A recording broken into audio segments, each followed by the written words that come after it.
తెలుగువారి పండుగలలో కొన్ని పండుగలు ఆనందోత్సాహాలతో నిండి ఉంటే, కొన్ని పండుగలు కఠినమైన నియమాలు, నియమనిష్టలతో జరుపుకోవాల్సి ఉంటుంది. అలాంటి పవిత్రమైన పండుగలలో అత్యంత విశిష్టమైనది మహాశివరాత్రి. ఈ వీడియోలో మహాశివరాత్రి ఎప్పుడొస్తుంది, ఎలా జరుపుకోవాలి, పూజా విధానమేమిటి, ఉపవాసాన్ని ఎలా విరమించాలి, మహాశివరాత్రి ప్రాముఖ్యత ఏమిటి అన్న విషయాలను శాస్త్రోక్తంగా తెలుసుకుందాం. తెలుగువారి పండుగలలో కొన్ని సరదా, సంతోషాలతో నిండి ఉంటే, కొన్ని పండుగలు కఠినమైన నియమాలు అనుసరిస్తూ జరుపుకోవాల్సి ఉంటుంది. అయితే పండుగ ఏదైనా భక్తి శ్రద్ధలు మాత్రం తప్పనిసరి. మహాశివరాత్రి సాంప్రదాయబద్ధంగా ఎలా జరుపుకోవాలి, పాటించాల్సిన నియమాలేంటి అనే అంశాలు ఈ కథనంలో తెలుసుకుందాం. మహాశివరాత్రి ఎప్పుడు? 2026వ సంవత్సరంలో మహాశివరాత్రి ఫిబ్రవరి 15వ తేదీ ఆదివారం రోజున వస్తుంది. చతుర్దశి తిథి ప్రారంభం ఫిబ్రవరి 15 ఆదివారం సాయంత్రం 4:34 చతుర్దశి తిథి ముగింపు ఫిబ్రవరి 16 సోమవారం సాయంత్రం 5:21 లింగోద్భవ కాలం అంటే అర్ధరాత్రి సమయంలో చతుర్దశి తిథి ఉండటం ముఖ్యము. అందువల్ల ఫిబ్రవరి 15వ తేదీనే మహాశివరాత్రిగా పరిగణిస్తారు. శివరాత్రి ఇలా జరుపుకోవాలి. శివరాత్రి జరుపుకునే విధానం గురించి గరుడ పురాణంలో ఉంది. ఈ ప్రకారంగా శివరాత్రికి ఒక రోజు ముందు నుంచే, అంటే త్రయోదశి రోజు నుంచే శివదీక్షను చేపట్టాలి. రానున్న మహాశివరాత్రి రోజు ఉపవాస జాగారాలతో మనసంతా శివునిపై లగ్నం చేసి శివరాత్రి జరుపుకుంటామని శివుని సమక్షంలో శివదీక్ష చేపట్టాలి. శివరాత్రి పూజ ఇలా చెయ్యాలి. మహాశివరాత్రి రోజు సూర్యోదయానికి ముందే నిద్రలేచి ఇళ్లకు వాకిళ్లు శుభ్రం చేసుకుని పూజామందిరంలో దీపారాధన చేసి శివలింగాన్ని ప్రతిష్ఠించుకోవాలి. ముందుగా శివునికి షోడశోపచార పూజలు చేసి పంచామృతాలతో శివునికి అభిషేకం చెయ్యాలి. తరువాత శివాష్టోత్తర శతనామాలు చదువుతూ మారేడు దళాలతో అర్చించాలి. ఈ రోజంతా ఉపవాసముండాలి.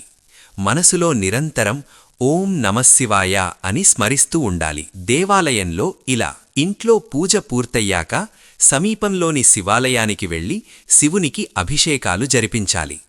అభిషేకం జరిపించడం వీలుకాకపోతే పూజారులు చేస్తున్న అభిషేకం కళ్లారా చూసినా చాలు. శివాలయంలో భక్తి శ్రద్ధలతో ప్రదక్షిణాలు చెయ్యాలి. సాయంకాలం ఇలా. సాయంత్రం తిరిగి స్నానం చేసి శుచియై ఇంట్లో పూజ చేసుకొని ఆలయానికి వెళ్లి శివాలయంలో నువ్వుల నూనెతో దీపారాధన చెయ్యాలి. ఆలయంలో ప్రశాంతంగా కూర్చుని శివధ్యానం చెయ్యాలి.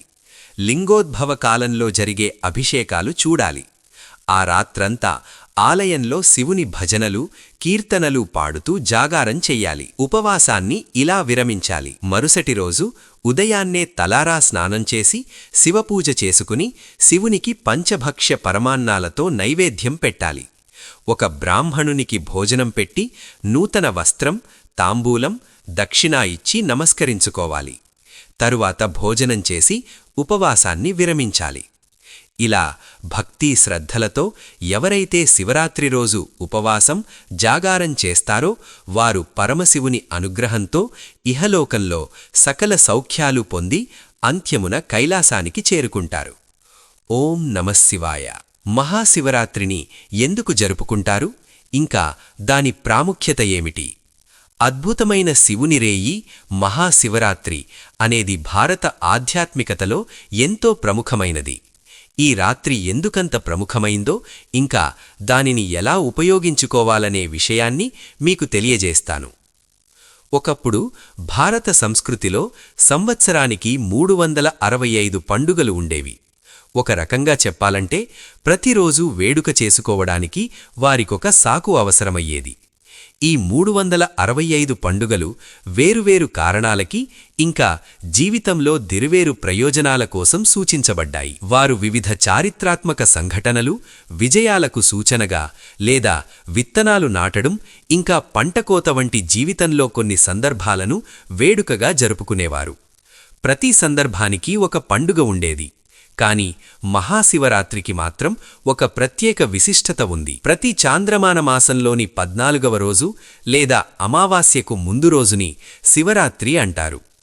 పంచాంగ సంవత్సరంలో వచ్చే 12 శివరాత్రులలో ఫిబ్రవరి మార్చిలో వచ్చేదానికి ఆధ్యాత్మిక ప్రాధాన్యం ఉంది. ఈ రాత్రి భూమి ఉత్తర అర్ధగోళం ఎటువంటి స్థితిలో ఉంటుందో మనిషిలోని శక్తి సహజంగానే ఉప్పొంగుతుంది. ఈ రోజున ప్రకృతి మిమ్మల్ని ఆధ్యాత్మిక శిఖరానికి నెట్టుతుంది. దీనిని ఉపయోగించుకోవడానికే ఈ సంస్కృతిలో రాత్రంతా జరిగే ఈ పండుగను నెలకొల్పారు. మనం తెల్లవారులు జాగారం చేసి మన వెన్నెముకను నిటారుగా ఉంచడం ద్వారా ఇలా శక్తులు సహజంగా పైకి ఎగపడడానికి సహకరించవచ్చు. ఆధ్యాత్మిక మార్గంలో ఉన్నవారికి మహాశివరాత్రి ఎంతో ప్రముఖమైనది. కుటుంబ పరిస్థితులలో ఉన్నవారికి, ప్రపంచంలో గాఢమైన ఆకాంక్ష ఉన్నవారికి కూడా మహాశివరాత్రి ఎంతో ఆవశ్యకం. కుటుంబ పరిస్థితులలో నివసించేవారు మహాశివరాత్రిని శివుని పెళ్లిరోజుగా చూస్తారు. ప్రాపంచిక లక్ష్యాలతో ఉన్నవారు ఈ రోజును శివుడు తన శత్రువులందరినీ జయించిన రోజుగా చూస్తారు. కాని సన్యాసులకు మాత్రం ఈ రోజు ఆయన కైలాస పర్వతంతో ఒకటైన రోజు. ఆయన పరిపూర్ణ నిశ్చలత్వంతో పర్వతంలా అయిపోయాడు. కాని యోగ సాంప్రదాయంలో శివుణ్ణి దేవుడిగా భావించరు. యోగశాస్త్రానికి మూలకారకుడైన ఆది గురువుగా లేదా ఆది గుధ్యాడిగా చూస్తారు. ధ్యానంలో ఎన్నో వేల సంవత్సరాలు ఉన్న తరువాత ఒకరోజు ఆయన పూర్తిగా నిశ్చలుడయ్యాడు. ఆ రోజే మహాశివరాత్రి. ఆయనలోని అన్ని కదలికలు ఆగిపోయి సంపూర్ణంగా నిశ్చలుడయ్యాడు. అందుకే మహాశివరాత్రిని సన్యాసులు నిశ్చలత్వానికి ప్రతీకమైన రాత్రిగా చూస్తారు. ఇతిహాసాలను పక్కన పెడితే ఈ రోజు ఇంకా రాత్రికి యోగ సాంప్రదాయంలో ఇంత ప్రాముఖ్యత ఆధ్యాత్మిక సాధకుడికి ఇది కల్పించే అవకాశాల వల్లనే వచ్చింది. ఆధునిక విజ్ఞానశాస్త్రం ఎన్నో దశల అధ్యయనం తర్వాత ఈ రోజున మీకు ఏమని నిరూపిస్తున్నారంటే, మీకు జీవంగా తెలిసిన ప్రతీదీ, మీకు తెలిసిన ప్రతి పదార్థం ఇంకా ఉనికి, మీకు తెలిసిన జగత్తు ఇంకా పాలపుంతలు ఇవన్నీ కూడా కేవలం ఒకే శక్తి వివిధ లక్షల రూప వ్యక్తీకరణ అని. ఈ శాస్త్రీయ వాస్తవం ప్రతి యోగిలో ఒక అనుభవపూర్వక వాస్తవికత. యోగి అనే పదానికి అర్థం ఈ ఉనికిలోని ఏకత్వాన్ని గ్రహించినవాడని. నేను యోగా అన్నప్పుడు దానర్థం నేనేదో ఒక అభ్యాసమో లేక పద్ధతి గురించో మాట్లాడడం లేదు. అవ్యవస్థలో ఉన్న ఏకత్వం గురించి తెలుసుకోవాలనే అన్ని కోరికలు, ఈ ఉనికిలో ఉన్న ఏకత్వం గురించి తెలుసుకోవాలనే వాంఛలు ఉంటే అదే యోగా. దీనిని అనుభవపూర్వకంగా అనుభవించడానికి మహాశివరాత్రి ఒక అవకాశాన్ని అందిస్తుంది.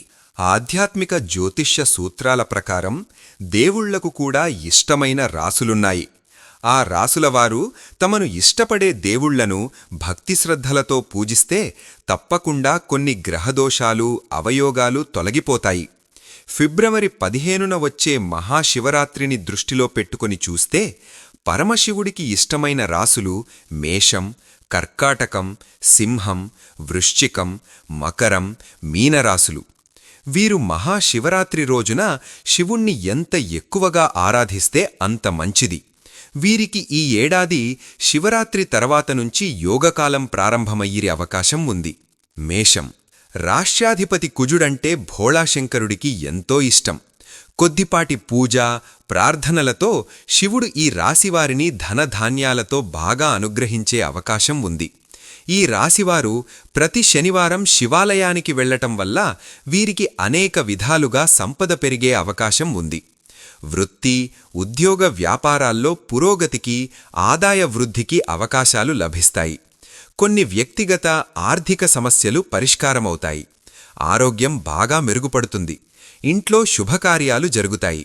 కర్కాటకం రాశ్యాధిపతి చంద్రుడు శివుడికి అత్యంత సన్నిహితుడైనందువల్ల సాధారణ పూజలు, అభిషేకానికి కూడా శివుడు ఈ రాశివారిని అనుగ్రహించే అవకాశం ఉంది.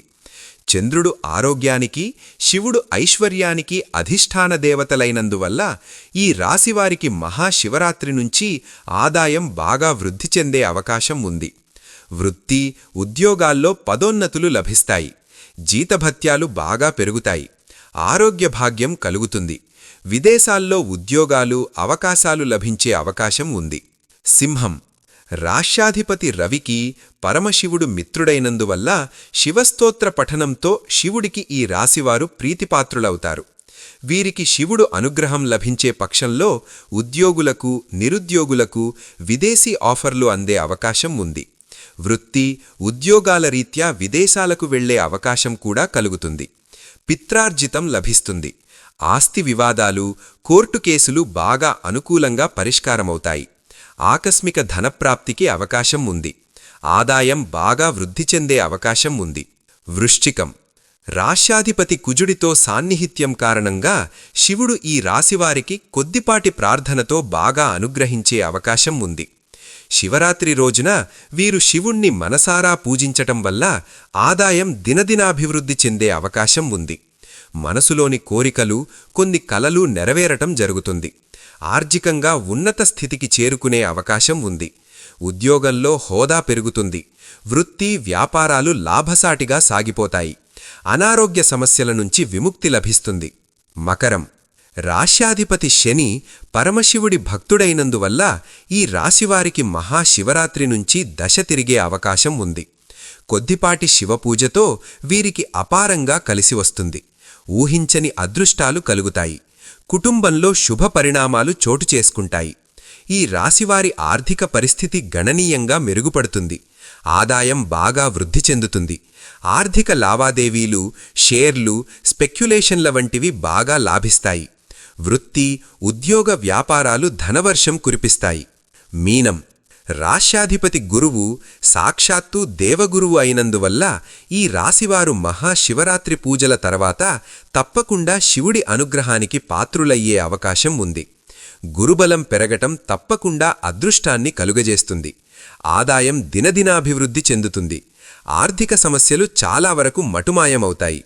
వృత్తి, ఉద్యోగాల్లో తప్పకుండా శీఘ్ర పురోగతి ఉంటుంది. ఆరోగ్య లాభం కలుగుతుంది. వృత్తి, ఉద్యోగాల రీత్యా ఇతర దేశాలకు వెళ్లటం జరుగుతుంది. మహాశివరాత్రి రోజు భక్తి, ఉపవాసం, జాగారం చేసినవారు శివుని అనుగ్రహంతో ఇహలోకంలో సుఖ సంతోషాలు పొంది అంత్యమున కైలాసప్రాప్తి పొందుతారని శాస్త్రాలు చెబుతున్నాయి. ఓం నమః శివాయ.